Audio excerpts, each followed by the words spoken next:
যে বিভীষিকাময় সময়ে প্রত্যেক নবী বলেছেন আমি পারবো না, প্রত্যেক নবী বলেছেন নফসি নফসি, আমার কি হবে আমি জানি না, আল্লাহ আমারে বাঁচাও।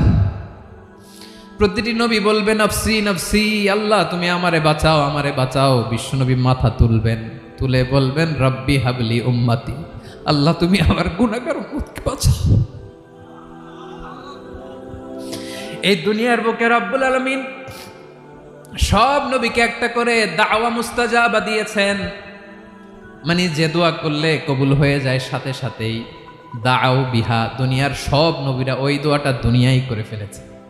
ওয়া ইন্নী আখতাবিউ দাওয়াতি শাফাআতান লি উম্মতি ইয়াউমাল কিয়ামাহ, আমার ওই স্পেশাল দোয়াটা আমি দুনিয়ার বুকে কঠিন বিপদে পড়েও কোনোদিন করি নাই। আমি আমার স্পেশাল দোয়াটা কিয়ামতের দিন আমার গুনাহগার উম্মতকে সুপারিশের জন্য রেখে দিয়েছি।